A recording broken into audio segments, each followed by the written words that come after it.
Okay, can we close the door now, please? Let's set the ground rules.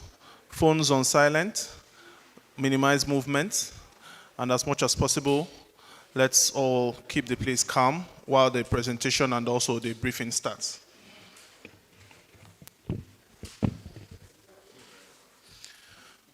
The special advisor to the president on media and chairman of the presidential communications team, Mr. Femi Adesina.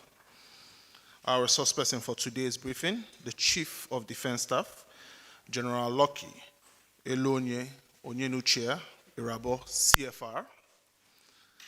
Senior Special Assistant to the President on Strategic Communications, Ms. Ogefonlola Modi. Senior Special Assistant to the President on Country Risk Assessment, Colonel Felix Alaita, retired. Senior Special Assistant to the President on Digital Transformation, Mr. Oswald Osariti Guobadia. Special Assistant to the President on Social Media and now nominee for Chairman of NDDC, Madam Loretta Onochie. All other senior special assistants, and personal assistants to the President and all members of the Presidential Communications team here present. Also, I would like to acknowledge all military personnel and also members of the military that have accompanied the Chief of Defense Staff for today's briefing. And of course, gentlemen of the press, good morning. Good morning. Wonderful. I humbly welcome you all to the 61st session of the State House briefing organized by the Presidential Communications team. You may recall that at the 60th session of the State House briefing we hosted last week, we had the National Security Advisor on this platform. And his presentation at that session captured some of the key current security updates in Nigeria. In continuation with our focus on key aspects of security in Nigeria and also for the State House briefing for today, Thursday, 8th December 2022, we would focus on key updates and strides made by the military in the fight against insurgency, banditry, and terrorism in Nigeria. This session will be anchored by the Chief of Defense Staff, General Leo Irabor. The CDS presentation would last for about 20 to 30 minutes, after which we will take questions from the press solely on the content of the presentation and core issues pertaining to the military. At this juncture, it is my honor to invite the Chief of Defense Staff to the podium for his presentation. Thank you.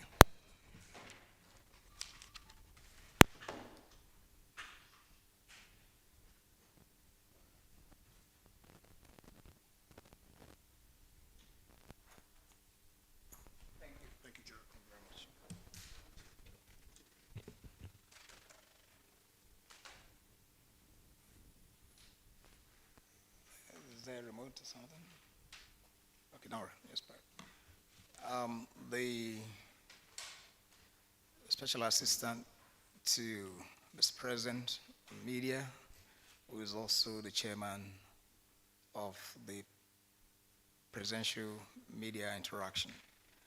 Let me equally recognize all the senior special assistants that are here, and gentlemen and ladies of the media. Good morning. Well, on a lighter note,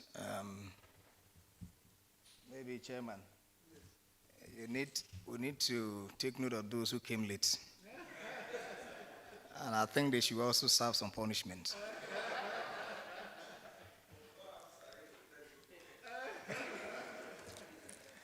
That's why you do what we call time estimate. All right. Well, ladies and gentlemen, it's my pleasure to be here this morning. And I'm delighted that a cross-section of the media, both local and international, that are here what the military has contributed to the overall security architecture of the country. And this presentation today, I'd like to say that it's my desire to make it more interactive. And so I've decided to prepare a few slides, which of course will guide us to some of the questions that you intend to focus on. And by so doing, it's also necessary to give some form of historical perspective to the presentation, and to also put in context what national, if you like, security, what part it plays within the overall scheme of Nigeria's development and, of course, by extension, the rest of the world. And so the first slide, of course, looks at national security, a nexus between national security and development. This, of course, is something that you already know, but I thought that it's necessary to place it in context to be able to know from which standpoint that we've been able to undertake some of the actions that we have undertaken. And so, also within that space, the media is very critical because it is you that perhaps stand between the government and, of course, the people, transmitting what the government is doing to the people, and then also transmitting what the people feels to the government. So you're more or less an interface when even you are part and parcel of government itself. So I just thought it's necessary for us to understand that. And the contemporary security environment, of course, this is also not new to us. I believe that the National Security Advisor perhaps last week may have also touched on a few of this, but I thought it's necessary for us to bring it back. So across the entire country, the Northeast and Northwest, what the issues are is also known to you. And of course, you also find that the North Central, the North Southwest, as well as the Southeast, what the issues are, and South-South. Now, I also thought that it's necessary for us to have a backward understanding, if you like, to bring the history to the current, what happened in the past. And so as at 2014, when we had the peak of the Boko Haram insurgency in the Northeast, what the situation was. And so you find that at the time, over 100,000 deaths, over 2 million people have been displaced, and of course, over $9 billion worth of properties and infrastructures have been destroyed. And of course, the issue of unfettered access by the criminals to various parts of the Northeast is something that is not new to us. That has been reported severally. And of course, what it was at the time, and then of course a couple of incidents also in various parts of the country. Yes. And so back in 2021, from 2014, of course, to 2021, you see that there have been a clear shift that a lot of recoveries were made and our impact was also made. And in 2022, of course, is also indicated there. So there are a few footprints, I would say, of some of these criminal elements, especially in the Northeast and the Northwest. And so what were some of the things that were employed to be able to get to that state of result? Of course, Theater Command was established, and of course, collaboration under the auspices of the Multinational Joint Task Force with neighboring countries, enhanced force structure, meaning that, the order of battle within the Northeast and, of course, in other parts of the country, we have to do a form of reassessment to know what we need to expand, and that's what the force structure, what it also entails. So there was a creation of a division. So at the time, back in 2014 actually, 2013, Northeast, the entire Northeast was under the administration of 3 divisions.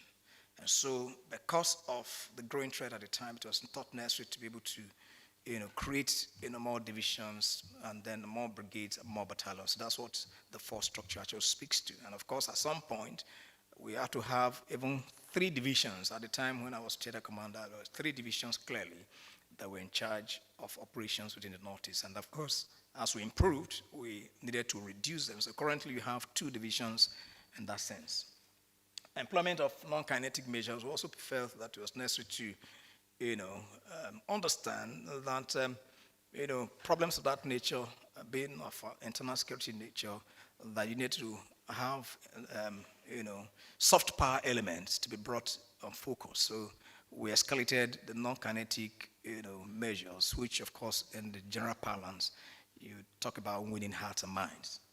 And of course the federal government, of course, understanding where we were as a military, felt that they needed to capacitate the armed forces by way of the tools required to be able to be effective. And so a good number of equipment were procured. And of course, training was also reestablished across the entire domain. Currently, of course, in the armed forces, we run 3 domains of operations within the land, maritime, and air. And we're trying to also get a foray into, of course, the cyber space, but of course, that, of course, within the services as it were. So we do not have,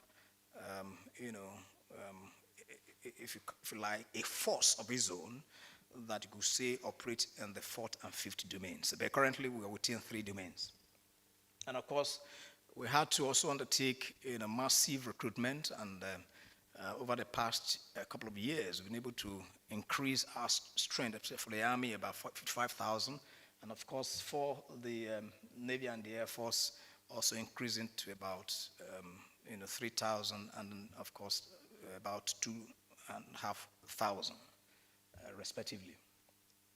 And then, of course, part of the achievement, of course, currently, which have also been reported, over 82,000 of the combatants, along with their families and children, have equally surrendered to armed forces. Then, of course, you also know that we have Operation Safe Corridor, where we felt that it's necessary for us to begin to look at reshaping those who have had themselves embroiled in fighting the state, to reorientate them by virtue of the DDR program in Operation Safe Corridor. So over 1,500 of them have undergone that space, and of course currently we have over 600 that are also undergoing the program. Hopefully in February we'll have them graduate, where starter packs are also given to them, and proper reintegration to the society is also undertaken. Of course, we have also seen a return of the IDPs to the various their homesteads, and that is also not new to you, but I thought it's necessary for us to put it in context. And of course, some of the roads that were closed, we have also reopened them. We have also joined in having to improve the quality of those roads, the state of those roads, to be able to enable unfettered access, and especially for the humanitarian agencies who give one form of support to the other to those who are challenged. And then, of course, the issue of the Chibok girls, and then along with other abductees, a good number of them, over 300,000 in various parts of the country have been rescued. And then, of course, issues of safe school, what we've done. A whole lot of other safe school projects. And then, of course, socio-economic activities that is now thriving, and I would like to believe that many of you may have also traveled to Maiduguri. What it was then and what it is now. Maiduguri, when people hear it from Abuja and, of course, other parts of the country and even outside, you would think that it's a place where human beings are not inhabiting. But I believe that as you may have visited and you begin to ask yourself, is it actually involving war? Just to tell you, some of the return to socio-economic activities that have happened. The issue of return of the refugees I've mentioned, a few who were also outside the country, in Cameroon, Chad, Niger, have been returned. And of course,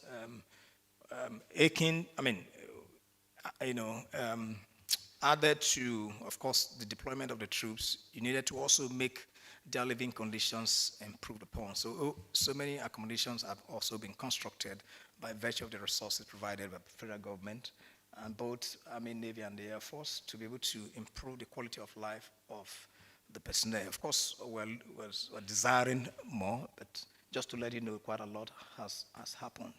And the losses, of course, in the oil and gas sector, over 1.9 trillion naira, of course, in terms of losses. And then issue of piracy and kidnapping, several pipeline, vandalism, among several activities, a whole lot of all this. And then, of course, there was also a reduction in terms of oil production. This also, I believe, is available to you. Perhaps the NNPC Limited may have also given you the figures. But I thought that it's necessary for you to know that our work is not just limited to, fighting banditry and insurgency, but also economic crimes that are being committed within the oil and gas space. So we are involved. And so by virtue of, some of these assets, the Falcon Eye, which is, an ISR platform that enables us to have, situational awareness within the oil and gas space, has also assisted us. And go back. And then, procurement of offshore patrol vessels, as well as, other equipment that we have been able to deploy to give us a sense as to the security disposition within the Nigerian space of the Gulf of Guinea. Our EEZ, of course, it's necessary for us to keep an eye on it, especially the areas where we have offshore platforms. Then, of course, next. These are part of the assets that were procured, which helped us to have some form of fleet recapitalization. And then, of course, some of the achievements, we've been able to destroy so many of the illegal refineries and ovens. And then, of course, recovered over 35 million liters of crude and, even illegally refined diesel, as well as other assets that are there. And some of the pictures you're seeing attest to what we've done. Of course, a whole number of arrests have also been made. Many of them are undergoing prosecution. I'm sure you're very aware of Hiroki Dun. I thought it's necessary for us to also bring it up as part of some of the efforts that we've made. And so to that extent, currently, there have been a ramp up of crude oil production and exports to about 1.5, 1.6 million barrels. And I will hope that as we continue to interface with NNPC, that before February, we should be able to get to our OPEC quota. But I think I'm not the expert. I believe that perhaps the interaction you may have with NNPC should be able to give you more details on that. But just to let you know that our interaction, our work, working in synergy with NNPC have helped us to be able to arrest some of the malfeasance that have occurred within that space. Equally, working very closely with customs in the light of cross-border criminalities have occurred, and so over 82,000 bags of imported rice, amongst other issues, have been impounded. With this, we work in concert with the customs. And of course, in the Northwest, issues of banditry, again, we are involved. I believe this is not new to you under the auspices of Operation Hadarin Daji. And then, of course, many of the persons and those abducted, and then properties that are destroyed within the Northwest. Yes, Ness?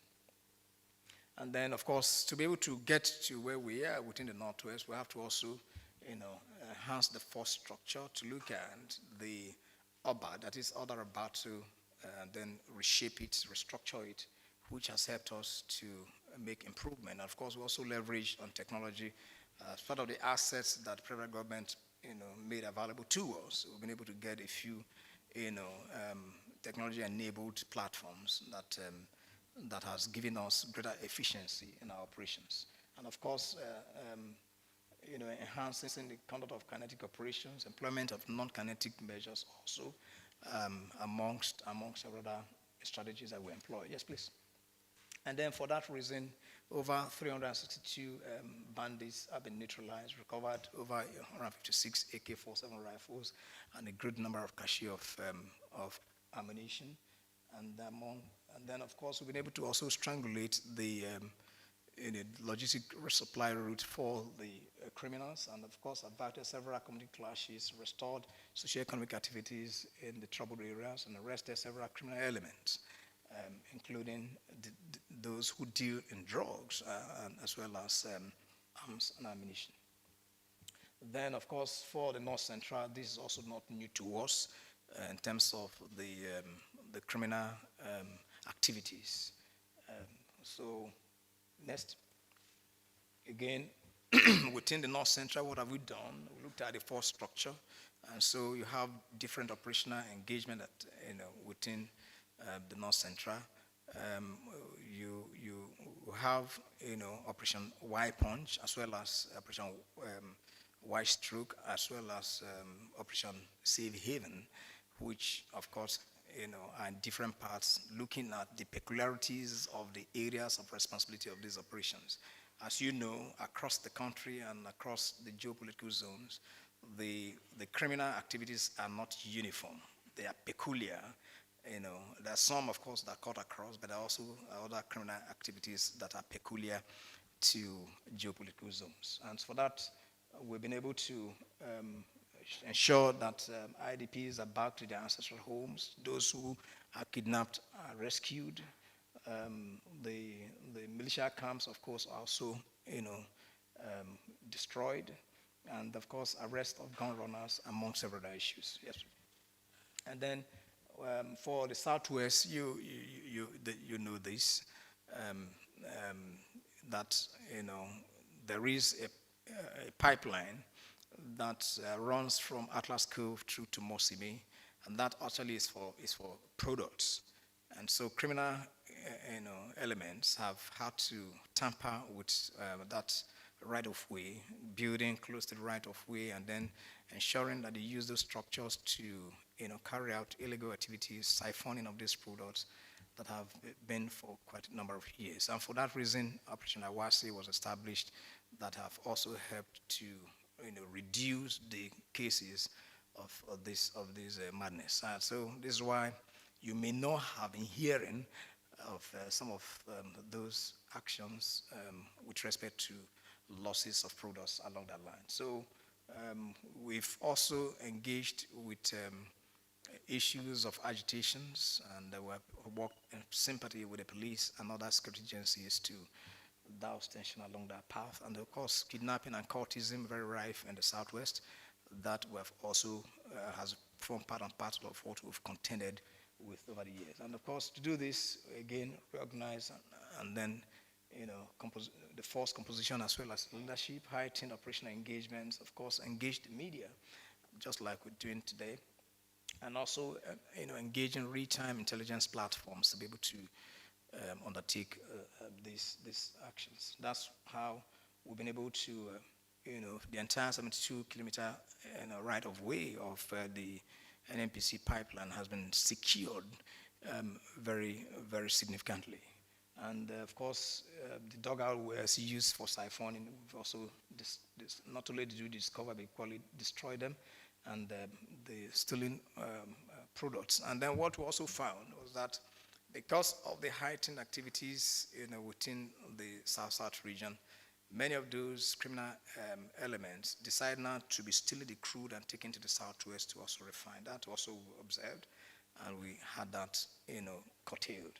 And of course, arresting many of those who are involved. And then for the Southeast, secessionists, the IPOB ESN challenge, of course, that is known to you, and even currently, many of the propaganda videos that are trending as to what they intend to do with this Yuletide season, they were also working in partnership with the police and other security agencies to see that that is also addressed. And of course, issues of land dispute, kidnapping, among several other issues. And then we've been able to identify some of the gang leaders, and then of course through intelligence also gotten to know the camps and hideouts, and then some form of sensitization of the inhabitants of the Southeast for them to understand the antics of the criminals, and then what they stand to risk by way of the disadvantage that is bringing to the region, and then what they will gain by engaging with government forces and working together for us to, zero in on the criminal element so that normal life can continue to thrive within the Southeast. And of course, we've been able to destroy the camps, arrest some of their key leaders, and then of course some of the sponsors and collaborators. They're cooling off, in various centers, and of course also been going through the judicial process. Yes, and of course recovery of arms and ammunition are part of what we've been able to do, And then, of course, we've also interfaced with key stakeholders, including religious and traditional rulers, and the recruitment of local sources of informants, and then also civil military cooperation, activities to ensure that they understand that the government forces are not against them, but rather working together to ensure their safety and protection. Yes. And so perhaps for this last slide, I'd like to, since I'm speaking to men and women of the fourth estate of the realm, is to understand that for us, we have also desires for you, and that it's necessary for us to create and influence public opinion to support military operations. Now, I say military operations because I speak for the armed forces, as lead the armed forces under the direction of the commander-in-chief. But then the military there is also, incorporating the police and other security agencies. So for me, my desire and my appeal to you is that we need to understand who our common enemy is, because the enemy that you see as the enemy of the state is actually your enemy. And so it's for you to be able to focus, zero in on him, and for us together to be able to arrest so that we can have better quality of life. We can't continue to think that the military is the enemy of the people. So we think that you changing that narrative, you helping to bring greater awareness to the people, will enable us to be more potent in our actions. Of course, if there are areas where we have crossed the line, it's necessary for you to bring it out to our notice and we'll address them. And I thought it's also necessary for you to keep the public informed with balanced coverage on our successes. I think that it's not only when we have underperformed or below average that you zero in on. I think that it's also necessary to give hope to the people by looking at what success we've been able to achieve. In that sense, there will be some form of balance. Of course, I also thought that it's necessary for us to be driven by for us to build a country. You are operating because there is a sovereign. You are able to undertake your activities because there is a sovereign. And so if we lose the sovereign by virtue of our inadvertent reportage, then of course we will be imperiled. So it's for us to have that understanding so that at the end of the day, we will be able to understand that this work is for everyone of us. It is not just for a select few. I also thought it's necessary for us to promote coordination and collaboration between the military and security agencies, and of course all the stakeholders. And I think that you stand in a very unique position to do so. So I thought that I could avail this opportunity for you to keep that, to present it to you and to keep it in context. So in conclusion, let me thank you for listening and to also say that the armed forces have been able to heighten operational engagement across the country to tackle contemporary security challenges. And then, of course, the contingency plans that, that will facilitate the smooth conduct of the 2023 elections is also part of what we've been able to put in place. The police, of course, is the lead in this, but we believe that we'll be at the periphery to give assistance as requested by INEC. So that I thought is also so no. We will not be at the forefront, but we believe that where there is need for us to intervene to assist the police, we do. So we've been able to in place contingency measures that will enable us to be able to play a role in that sense. And then there are efforts that are made that are in place to safeguard critical national infrastructures. And this is essential so that you and I can use the infrastructure that government has provided for your good and for my good and for the good of generate of the people. And those who are bent on having to destroy them, we will take appropriate action. And then, of course, with your support, we'll have them dealt with in accordance to the law. And of course, the armed forces is committed to meeting its constitutional imperatives. We remain apolitical. The armed forces is the armed forces of the people, the armed forces of the state.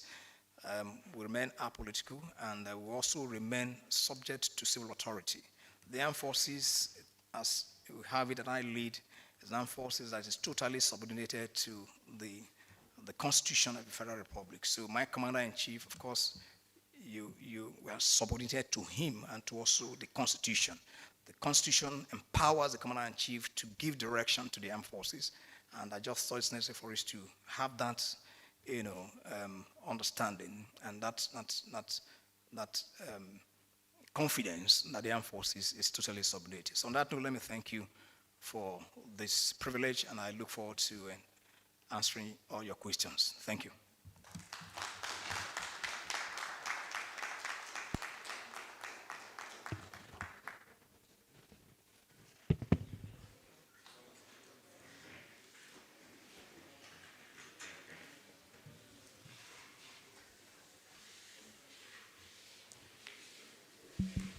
Thank you very much, General Leo Irabor, Chief of Defense Staff, for the very quick presentation. 60 slides done in less than 30 minutes. Quite commendable. Thank you very much. Now we'll get to the questions. Like my colleague, Mr. Biodo, will say, let's shoot, but this is a military distance, so we're not shooting now. Let's just raise our hands and ask the questions. I'll start with Dr. Leon, Horatius, Yemi Adebayo, and Ingia. The second set, we'll take more questions. So 4 sets of questions for the first one, and the second set, another 4. And with the chairman's permission, we'll take some questions online. Incidentally, we have quite a lot online, a lot of people following, and then we'll conclude. Thank you very much. So let's start with the first question. Thank you. Thank you so much. My name is Dr. Leon of the Nigerian Tribune. Leon, L-U-N. General, sir, you have spoken on military neutrality, in times of election, especially based on what the commander-in-chief will direct. Just this week, the president gave a directive to the armed forces to remain neutral during the 2023 election. Thank God you have spoken in that light. But my worry is this. Politicians have a way of, piling pressure on security forces.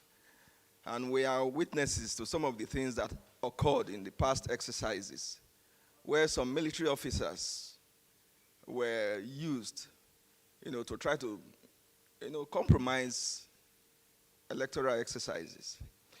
Now, given this kind of scenario where politicians, some political actors will try to pile pressure on your men, what are you prepared? How far are you prepared to go to ensure that that neutrality as directed by the president is maintained? Thank you, sir.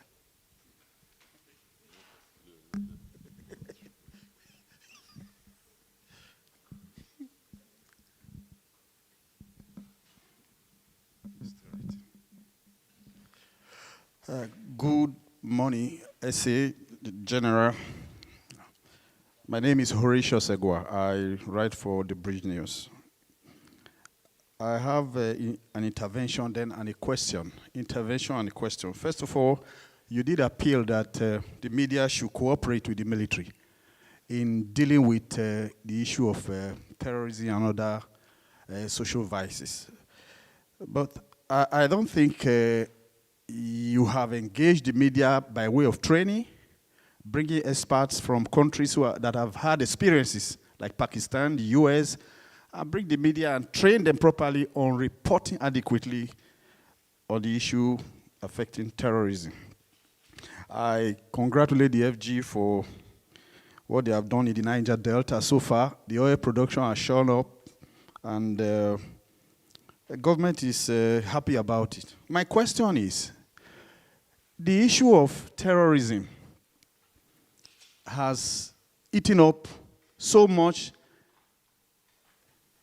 some areas in this country and generally affected the economic and social affairs in the country. But people are responsible for funding terrorism. And at different fora, I've asked this question, but I have not had answers. Why is it difficult for the government or those responsible by way of intelligence to track terrorism funding? Today you find the military having, terrorists having sophisticated weapons, even more sophisticated than the ones used by the military. Where do they get these things? Where do they get the money to buy them? You find them driving Hummer jeeps, driving all manner of vehicles and so many things. Where do they get them? And who funds it? So that is my question, sir.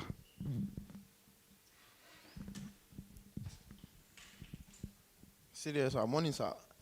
My name is Yemi Adebayo from AIT. My first question has to do with the issue of our church attack. When the incident happened, we know that you said some set of people were arrested. But Nigerians are wondering why there's no prosecution yet. And this also goes to the issue of the Kuje prison attack in Abuja. We want to know, is there an update concerning the prosecution of those that were arrested? Then secondly, last week in Plateau State, it's just a roundup.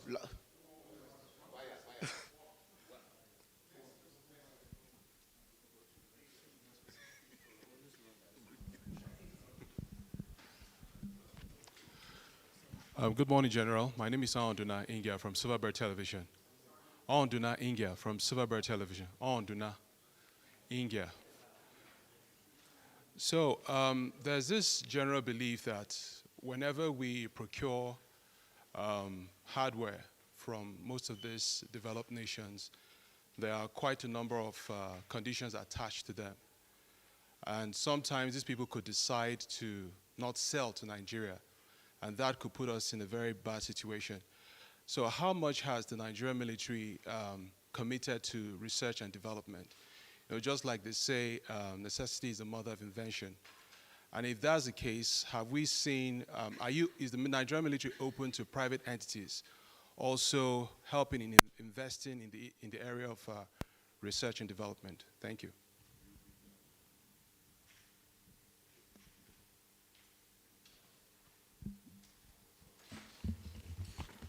Thank you.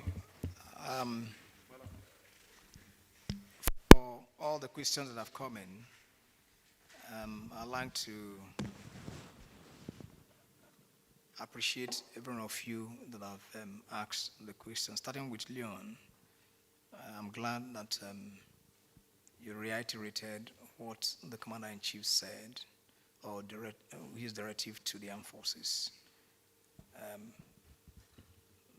I'm afraid you say you have a worry. Rather than worry, I would rather think that trust should be anchored. Why? Of course, our training, there will always be pressure from all quarters, wanting to induce security forces, not just the military, security forces, the police. That's what criminal enterprise is all about. That is what something that is wrong is all about. But what makes the difference is the professional approach to dealing with those issues. And that's what the military we are committed to doing. And that's the reason why we have ramped up our training in that regard. Sensitization, a lot of engagement across the formations and units is being undertaken. And then more so to articulate a code of conduct for all our personnel, which has been done and distributed. So how should they act before, during, and after the elections? These have been codified in the SOP that has been issued to them. And so it remains the duty of the commanders to ensure that the directive as indicated and the contents of the SOP is adhered to by every personnel of the armed forces. So my good friend Leon, please cease from worrying, rather trust and also engage others to trust that we will keep faith to these desires that we have. Horatius, well, I'm glad that you made an appeal. You didn't see that as a question, but I think you've also thrown up a challenge, which is the first part of your question, the issue of training the media. Well, if you believe that we need to interface along the path of training, of course, within the limits of resources available to or who could. But I think that essentially it remains the responsibility of your employers to engage in training. Of course, there are things that bring us together, things that you may not have had, a clearer understanding with, things maybe during workshops and symposium, workshops and various symposia that we could hold together to partner for us to be able to bring our perspective, our experiences in the light of operational engagement and how you have reported, and also things that you believe that we have not taken into consideration in our everyday activities. That, of course, can be done. But I think the primary role, the primary responsibility for the training lies, with your various establishments. But again, I take very good note of that, and I believe that for those who, especially the defense correspondents, they know that we have actually, done a lot of training together. We have had to do, capacity building workshops for them. If maybe because, you are in a class of your own, I believe that additional has also, done a lot to be able to, improve on your status. But again, like I said, I note it. Now to your question, who funds the terrorists? Perhaps I will also throw it back to you for you to carry out, deep, investigative journalism for us to be able to bring such criminals to the fore. But in my presentation, I did mention that a lot of arrests have been made with respect to those who are collaborating. And I also have, indicated the cache of arms and ammo that have been recovered from those who engage in gun running. And I think that from that, you should have a sense that a lot has also been done. But again, I believe that perhaps you're looking for big names that, will be, somebody who is, a billionaire or whatever, or has, some establishment anchored, or focused on having to fund criminals across the country and beyond.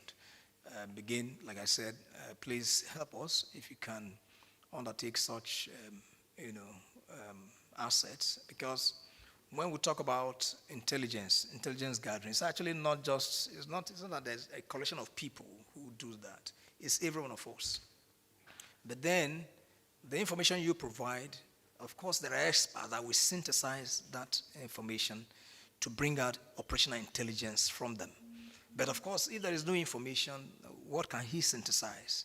So I'm saying that help us, by working very closely for us to be able to improve on the outcomes. Adebayo, update on our attack. My job is to deal with those, and then of course, if in the line of operation there are those neutralized, they go, and if there are those who arrest, we hand over. I have actually not taken time to, find out what is the level of prosecution. But now that you've mentioned it, perhaps I will have to ask the IG as well as the DSS and other agents, other security agencies who are following up on those arrests, on the prosecution. So if you will help me out, I will do more work on this. But what you should know is that, and I thought it's necessary to keep it in context. Those who were apprehended, did they claim or did they say that they were not involved? I think that should matter to us. And have they been freed? I think that should matter to us. What is most essential is that criminals are taken out of circulation. Let them be, be cooling off, while the rest of the society have some form of sane environment for them to transact.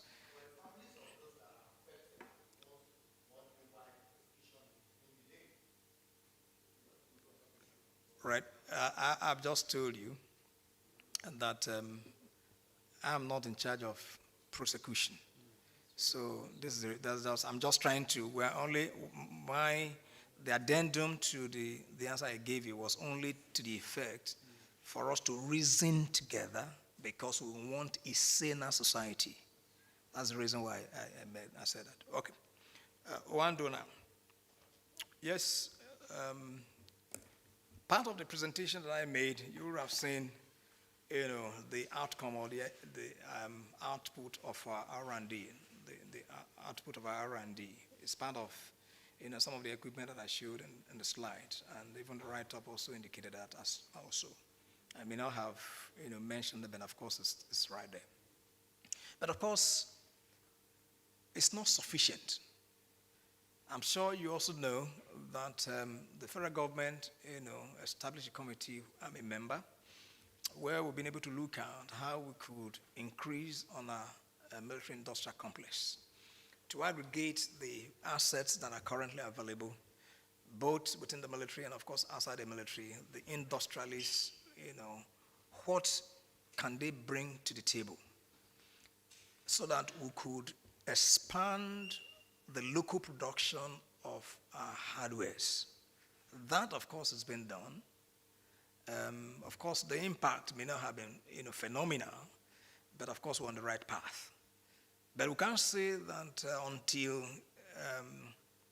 that matures, we will not, continue to engage with those from outside. Otherwise, the situation will not be contained. So it's in that light that we'll still continue to go outside to procure. And sometimes some of the things we've also procured, we've done some form of modification.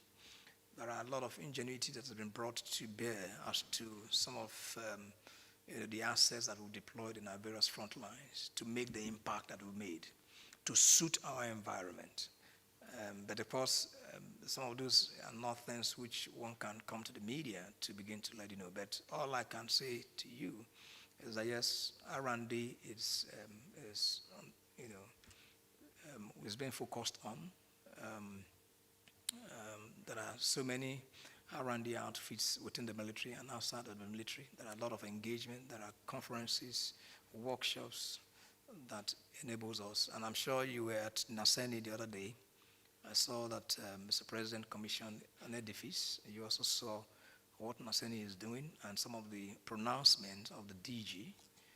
That, of course, has a lot of input to the military-industrial complex, that which, of course, falls in line with, your contemplation.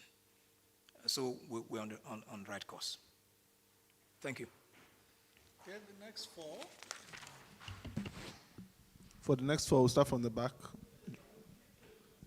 Okay, this way. TVC, Diana, and Harry. For this four, but we'll take more. Do we do 6? 6, and then the next one online. Then channels and the business day.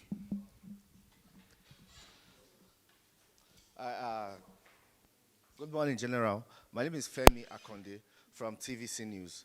Sir, I want to take you back to 2020, an incident in which the military was involved. That's the NSAS protest. That was a time when it appeared as if maybe the psyche of the Nigerian police had been overrun by the NSAS mob. But along the line, the military was called in to break up that resistance, and a lot of people have come up with accusations, allegations about, even panels of inquiry about the whole of that incident.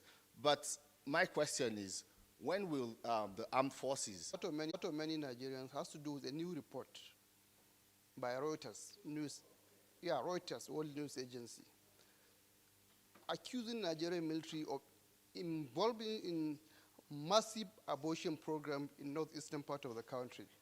Over 10,000 people, according to the report, are said to have their pregnancies aborted without consent, without even information. Can you share with us what actually happened? Thank you. Good morning, CDS. My name is Juliana Taiwo Balonya of the Sun newspapers. Just to thank you the military for what you've been doing for our country. And just to say, I'm one of those that have not been to Maiduguri yet. I undertake to pay a flight ticket to go there. All right, sir. So in October, it was reported that the military destroyed an ocean-bound vessel involved in oil theft.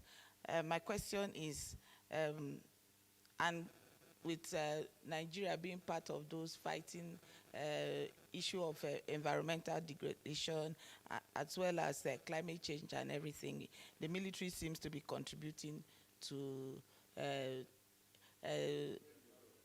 environment, destroying the environment. And then secondly, during your presentation, you did say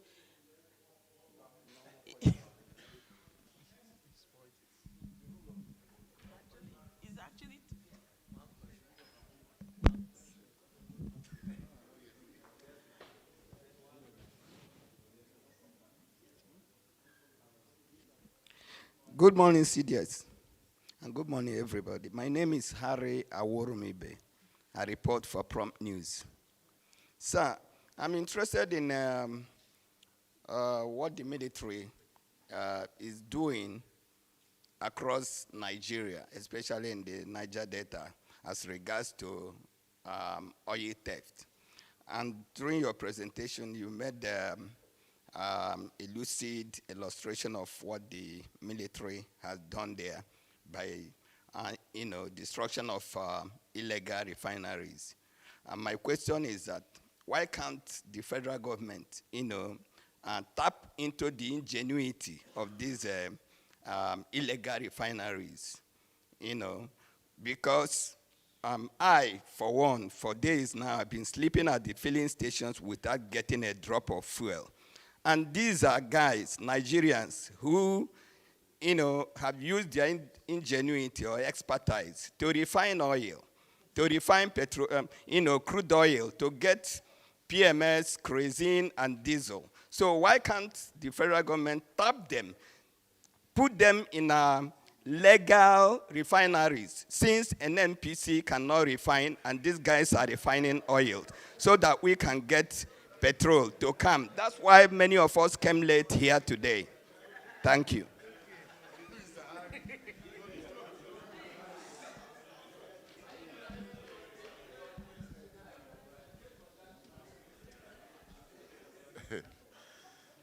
Thank you, CDS. My name is Tony Ailemen. I write for Business Day. My question has to do with the issue of what was earlier on seen as internal sabotage within the military circle. And of course, the issue of lack of synergy among the security forces when this issue of terrorism and other challenges came up. We don't know whether in the course of your working, you noticed or you have any cause to have to discipline some of your men because of the roles that they have been playing in the system that weakened your response mechanism.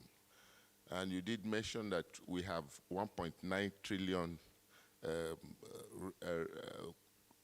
resources lost to crude oil thieves. Between what periods are? Is it January to date or when? We want you to clarify that. Yeah, thank you.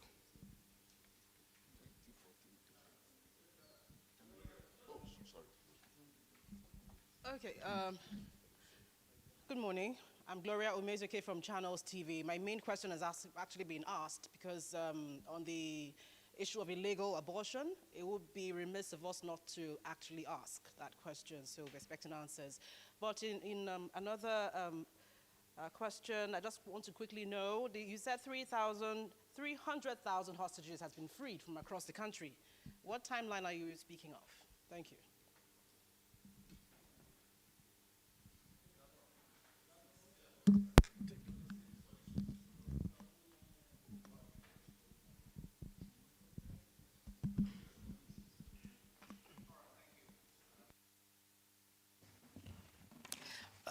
Femi Thank you for your question and the answers. Actually, the operation since was declassified since last year. I personally made a presentation to a group of journalists in my headquarters where I showed them a clip of,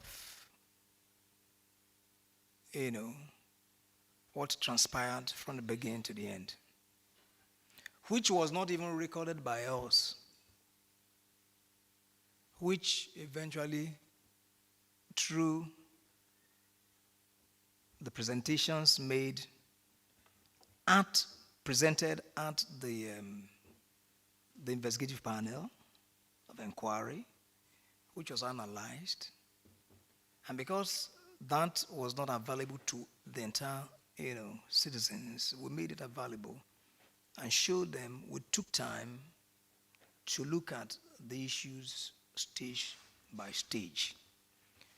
But you see, sometimes the notion of my mind is made up, don't confuse me with the facts, is what hangs on around many people. So, and the question I keep asking is this: what will be the interest of the military to want to kill their own kids and kin?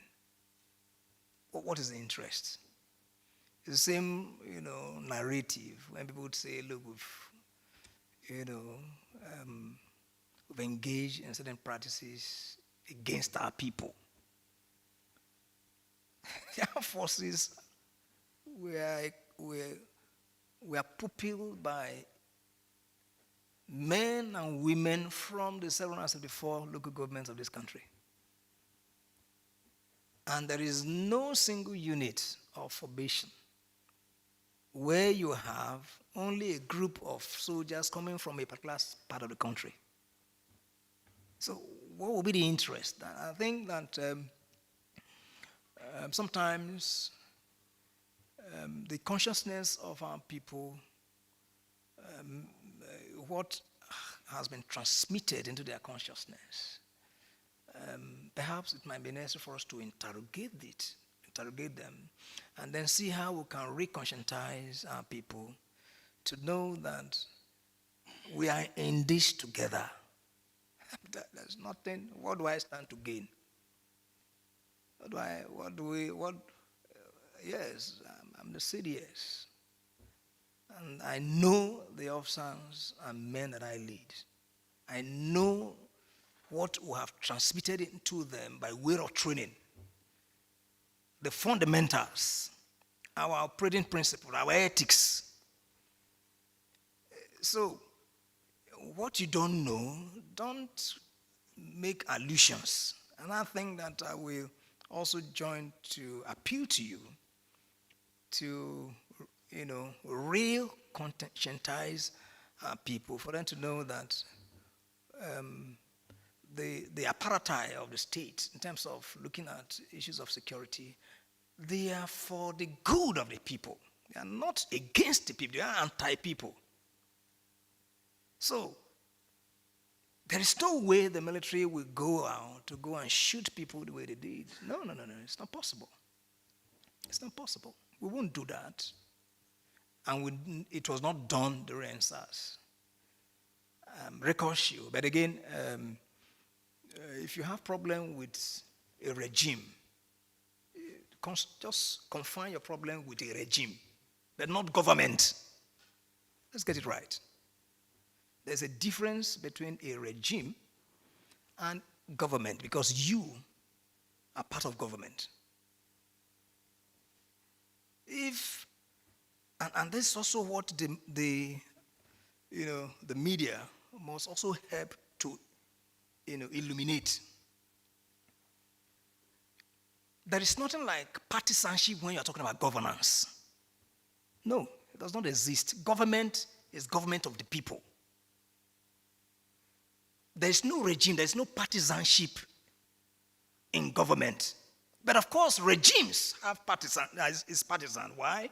We're going to an election. There are political parties that are contesting. One political party will win. When it wins, it forms a government. The government becomes a government of all of us. Because it's by virtue of our votes. So, if you don't have a few people who still want to stick to partisanship, dealing with regime, then of course there's a problem. You don't bring that into governance, no. And I think that we must understand that, so that you don't end up, making the military to be embroiled in all those inanities. It makes no sense. There may have been a little departure, but I thought it's necessary for us to elucidate on those. We need to make progress. We need to move forward. That's my candid opinion. Bale Musa, Reuters. I'm glad you asked the question. I didn't think I needed to dignify that report, and that's why I did not mention it. Why? I was informed by my officer, the Director of Defense Information, that he received a mail from Reuters requesting to have an interview with me. And he gave me a letter written by one Alexandra Zavis, making all manner of spurious allegations, many of which have now been published by the same Reuters. And when I went through, I asked myself, how could man be so laden with evil to contemplate the content to which he wants me to respond? I said he should go back to the person, and if he wants to, that he already knows the military. If he wants to answer, he should go ahead. But I'm not going to dignify such, because you're saying that the military, since 2013, has been engaged in a planned abortion program. And that is the military that is running that program. And then in that letter, he also indicated that perhaps it's part of government design. And that in that letter, he indicated 12,000 abortions have been conducted, but they have now published yesterday that is 10,000. And he went on and on to say their sources. I said, which source? And of course, there are people who have worked in the Northeast. So I think the problems that we're contending with, that I should waste my energy for such things. Again, it falls within the realm of my mind is made up. Don't confuse me with the facts. So since that is the position of Reuters, I didn't think it was necessary for me to, call them up and then to engage in, because that is outright nonsense. Now, in the report, my name was mentioned, that at some stage I was in charge of the operation. Yes, of course I was. In 2013, I was not in charge. I took leadership of the operation in the Northeast in 2016. That I did till the later part of 2017, close to 2 years. And there were other officers, and so let me even confine myself to the time of my leadership of this Northeast itself. What the allusions they made is news to me. It never occurred.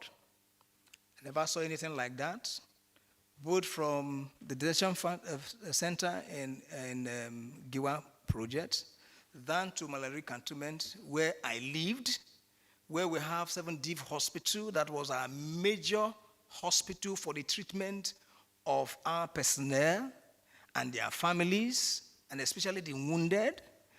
That again, we had unfettered access by all the members of the media.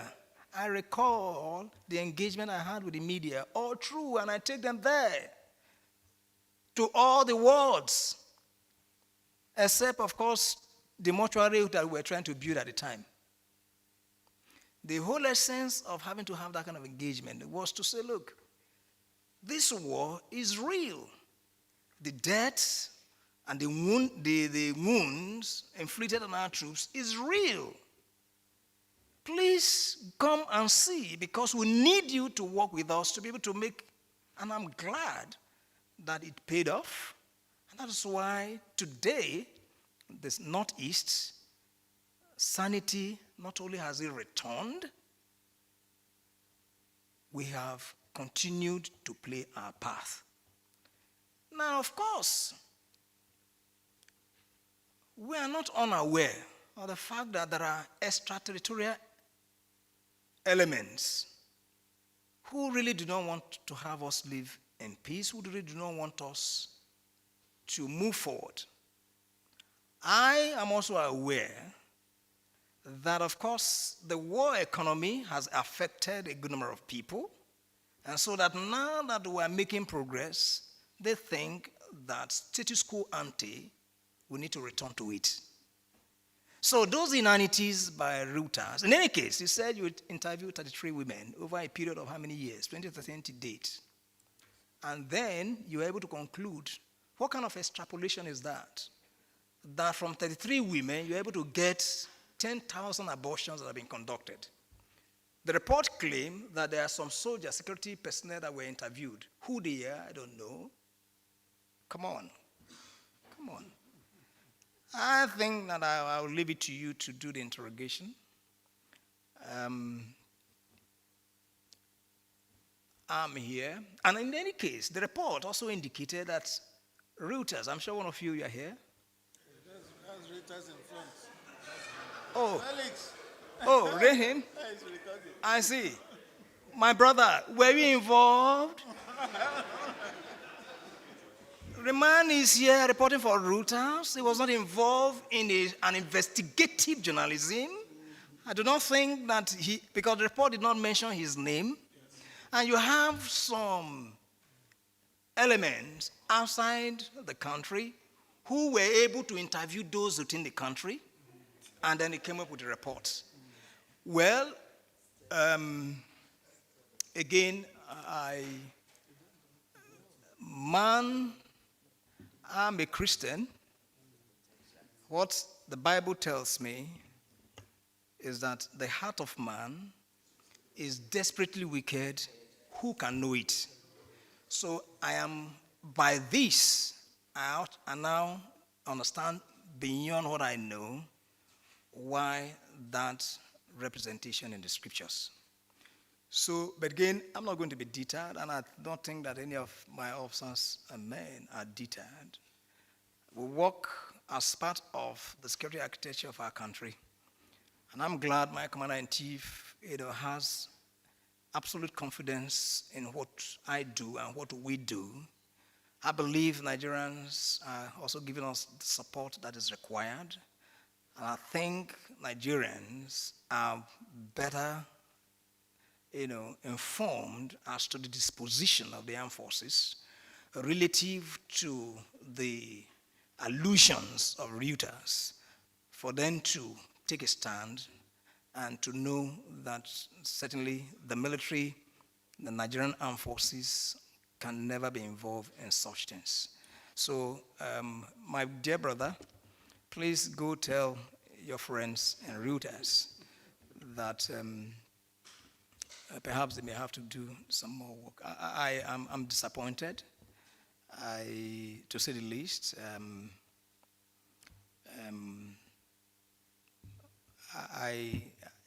Sometimes you, because you asked, and I'm glad that you asked, but what else do I say? So, it's not true.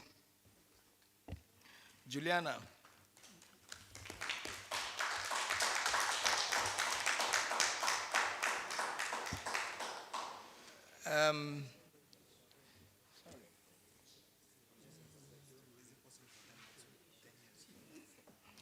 Juliana, I have, and I mean it, I will pay your fare to Meduguri.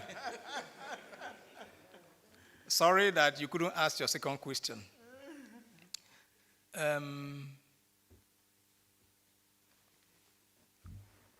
You know, in every decision you take, or for us, let me limit it to the armed forces, there is what we call cost-benefit analysis. And when we are given a task, there is an assessment that we do. We call it estimate process. Now, what does it entail? It is looking at the task, the objective that is to be achieved, and then what the strengths are, what the vulnerabilities are. Based on the strengths and vulnerabilities, that is relative to both armed forces and, of course, the adversary, you are able to come up with approaches to achieving the objective and how best to achieve that objective. Now, what we're dealing with has to do with economic losses of monumental proportion. And in the circumstance, there is an overriding consideration, which is that the gains from our oil and gas resources has gotten to the lowest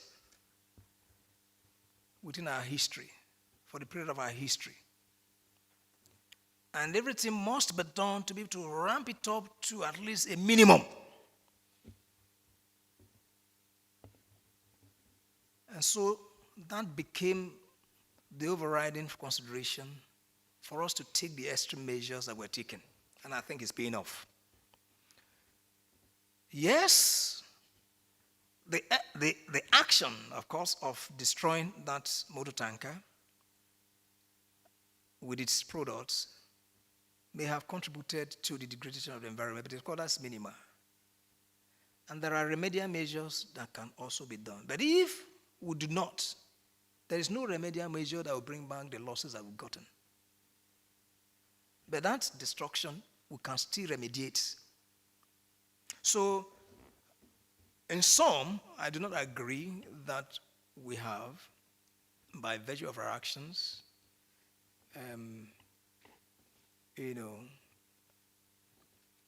degraded the environment to such a level that cannot be managed.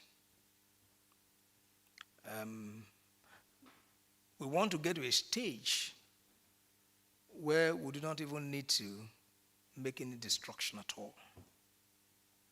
And I think we'll get there. Rome, they say, was not built in a day. I can only seek for your support and understanding to know the basis for the actions that we have undertaken thus far.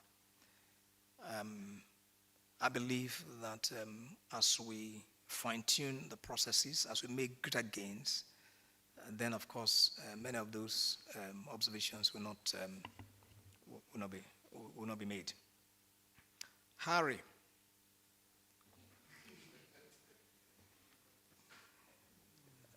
I think your question also links up to her. I share your sentiments, but unfortunately, things are not always the same, or they appear.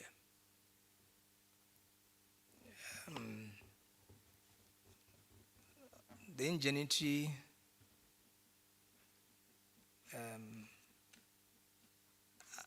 maybe I would say it's more of a facade. All right? And there's the reason why I say it's a facade is you have quantity X of crude. let me use this bottle for the purpose of illustration. You get a quantity in this bottle of crude. And then at the end of the day, what you get is a quantity from the cap. And you say the man is ingenious, and then the rest is wasted. So what kind of ingenuity is that? And let me also correct you that everything that is being made is centered around diesel, not PMS. Otherwise, it will consume them. I'm sure you saw the kind of thing that happened somewhere in Imo a couple of months ago. And that was an attempt to want to go beyond diesel. Now, having said that, I'm surprised that you don't even know that the government actually came up with a program to absorb people like that. I'm surprised. There is an approval for modular refineries to be established. Licenses were issued. The processes were properly outlined. The question you need to interrogate is, why have these ingenious people not taken advantage of that? So please, we must understand that a criminal is a criminal, and he can always come up with stories to justify his or her criminal enterprise. But on this matter, there is no iota of truth to it. I'm also glad that the PIA, has been able to articulate how we could improve on the oil and gas exploration, and among several other issues. So my appeal to you and to the rest of your colleagues is that we need to zero in on the notion of ingenuity within the oil and gas space, and let us clean it up. When we clean it up, then sanity can return, then we can begin to do things in an ordered fashion, so that you and I, and of course government, can gain, the whole essence of those investments. And then the impact will be felt by the inhabitants where these resources, where they come from. Tony, internal sabotage within the military. I will not sit here to tell you that there is nothing like that. No, it would be wrong for me to do so. Otherwise, I will not have any basis to be sending people for court martial. I will not have basis for instituting administrative and disciplinary measures. It is in anticipation of the fact that within an establishment, there are those who will not keep to the code of ethics of that profession. And so those disciplinary procedures are targeted at those kind of people. Many of you have also joined in publishing so-called petitions by this class of people that we have had to deal with. He comes into the army, will tell you, meanwhile, he has not told you what he has done, that he gave information. In any case, some of them we've published. You saw them when we arrested and handcuffed. Gave information to the adversary, tried to steal ammunition in his hold to want to give in his court, and he's dismissed, sent to jail. He said, no, because I come from so and so place, that's why they are. Or that his commander does not like him. And then many of us, we believe them and start writing and have so many petitions that come to me among several others. So I'm using that to say, yes, but of course they have not succeeded. And that's why we keep catching them. I will keep catching them and dealing with them. And some may not have gotten to the stage where we execute them. Because there's also provision within our laws for us to execute such people. But of course, the ones that we've gotten, their level of the crime that they committed did not get to the level where we will just tie them to stake in the front lines and execute them. And we will if there's cause for it. So just to let you know. Then, added to that, you talked about lack of synergy amongst security agencies. I'm sure you're not talking about the present.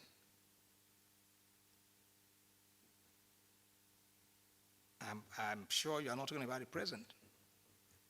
Otherwise, is it the armed forces? Is it interaction with the police? Is it with the DSS? Is it with other agencies? There is, a good working relationship. And that, of course, will continue to improve.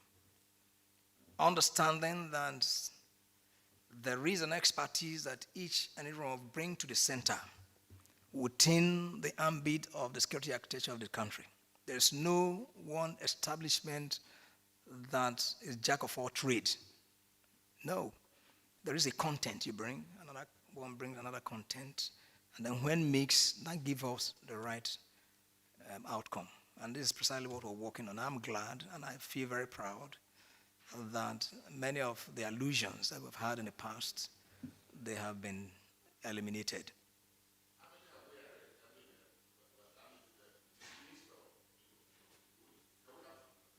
Well, I don't have that data, but I think we've always come to the press with them. But of course, if you want over a period, why not? Just we'll get that collated and give to you. But of what use is that? Of what is that? Why will I? I'm looking at increasing the efficiency and effectiveness of the armed forces. Why will I be engaged in renegades? Of course, some of those data also helps. That's why we have also been able to refine our recruitment process. There are certain requirements that we not demand when you go for recruitment. And then the reason for such scrutiny is by virtue of some of the experience that we've had. So, if you don't mind, I will not give you so that it will not get to wrong hands. For them to know how we usually identify them. All right. Gloria. Timelines for these rescues. Of course, I said over the period from 2016 to date, over 300,000 rescues have been made. So I thought that was clear, but since you asked, that is actually what it is. And I think if you also put together, some of the district reports that you've received over the period, should give you that outcome. Okay, is there anything I've left?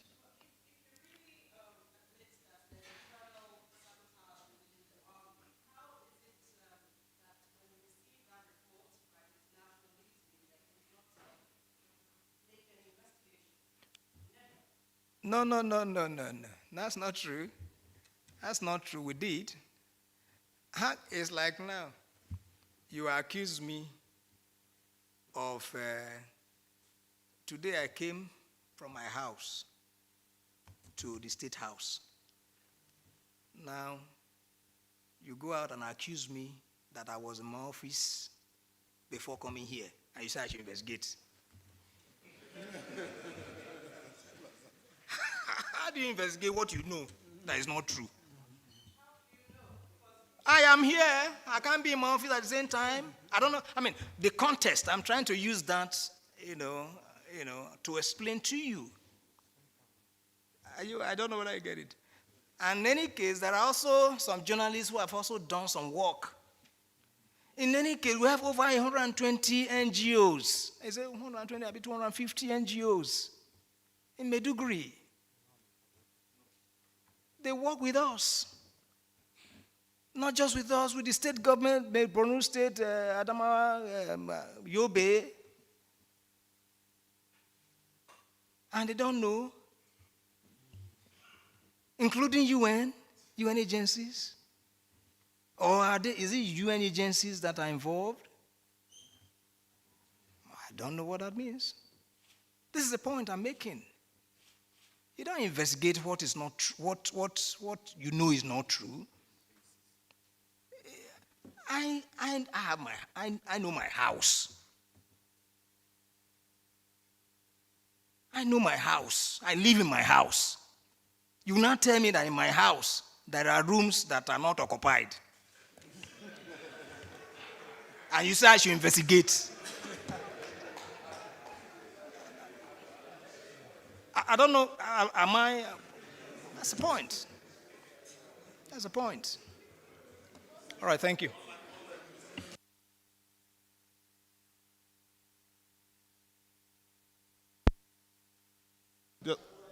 We'll have over 10, but we've reduced it to 2. We've reduced it to 2. Because some of the questions asked online have been answered. Yes, they overlap. So there's a Mariam Abdullahi reporting for the cable. Said, could you say that non-kinetic approaches by the military in countering terrorism is working? Then also she asked the second question that was asked by somebody else. So which of the regions in Nigeria has more terrorism threat these days? And then also another question from Bolaji Ogundele. Mariam Abdullahi asked that same question too. Bolaji Ogundele reports for The Nation. Says some armed forces personnel, especially the Nigerian army, are still complaining about poor welfare. Is the DHQ looking into it? Thank you, sir. All right, thank you. If Miriam is online and she's listening, of course,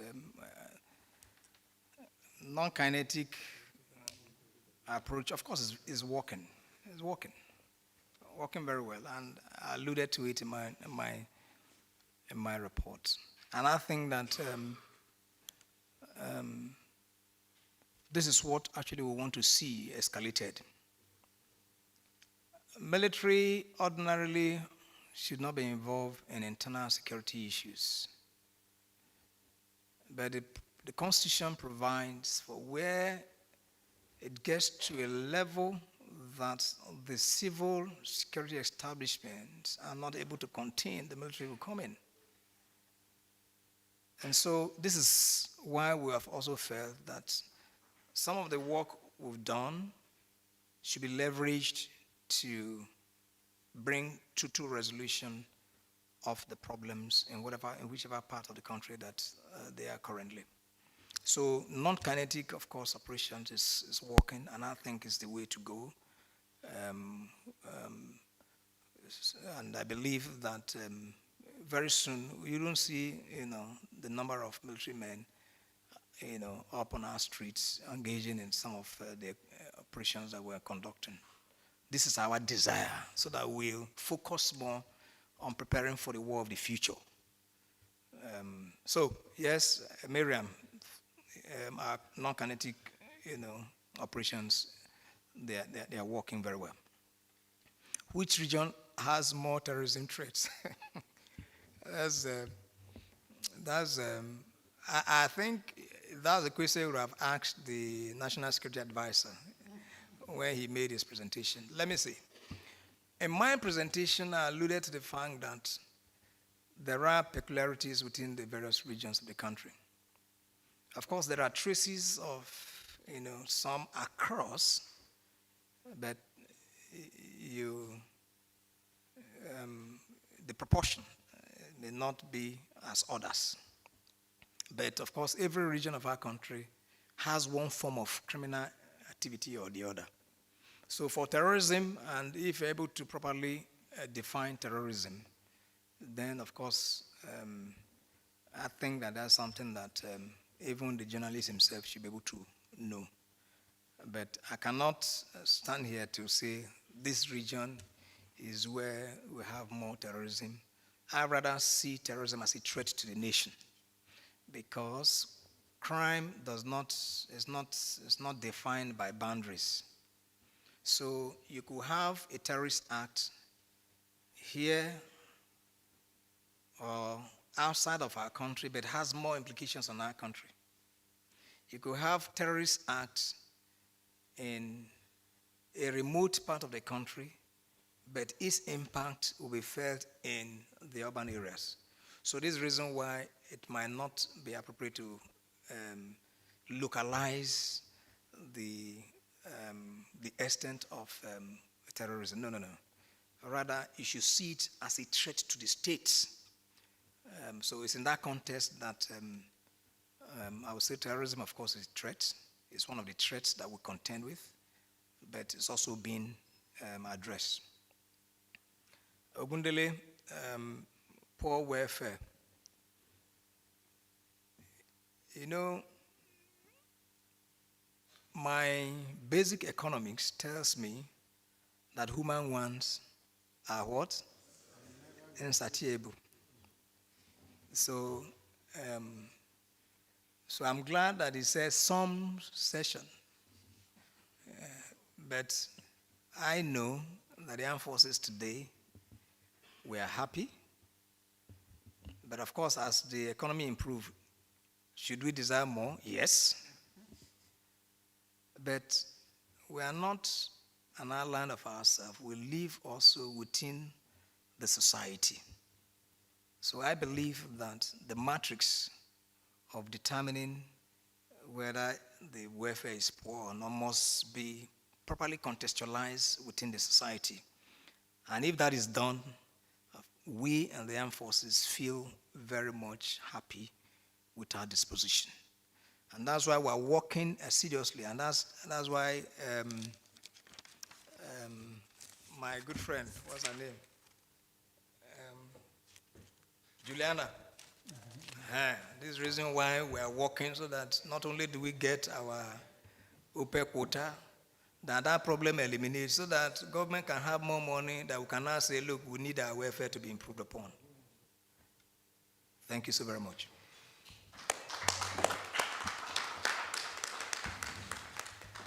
Thank you very much, CDS. You know, he told us that 2016, 2017, he was in charge of the Northeast. I think it was called Operation Lafayette Adole. Okay. He was the theater commander of Lafayette Adole, and almost every week he briefed the press. As I sat in my office, I would watch his briefing, and I asked myself, who is this officer who is so suave, who speaks very well, and who knows what he's doing? So I went to the then ADC, to the president. I said, do you know General Irabor? He said, yes. I said, do you have his number? He said, yes. He gave it to me. And I called him up. He picked. I introduced myself. I said, I want to thank you for the work you're doing. And by the way, you speak very well.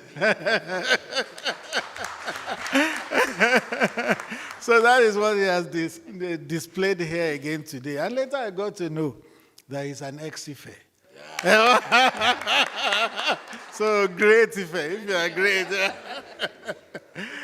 We want to thank him for coming here today and briefing us. He's been educative, he's been informative. We have had a full package from him. And I trust our media friends that you will do justice to these reports, and through it, Nigerians will better know what our military is doing, and they will appreciate that institution more. Thank you, CDS. Thank you. We hope that if we do call upon you again in future, you will oblige us. Thank you. We want to also thank everyone that came with him, the officers and the men who are here with the CDS. Thank you very much. We also want to thank everybody on this side of the hall, particularly members of the Presidential Communication Team. Oge, thank you for the good work, week after week. Loretta, thank you. Colonel Alaita, who is of the Office of the Chief of Staff to the President, we're grateful. Our other brother in charge of information technology there, thank you also for joining us. Other members of PCT in the hall, I can see Sata, I can see James, I see Mr. Waidi today. Thank you for coming. Everybody who has contributed in one way or the other, we thank you. Then our friends in the media, week after week. You know, I like that biblical story of a man who prepared a feast. And when all the food had been made, all his guests did not turn up. So he told all his servants, go into the streets and compel people to come and eat. That's what will have happened if we put this together and you didn't show up. But we thank you week after week. Today is the 61st edition of this State House Press Briefing. Thank you for coming week after week. God bless you.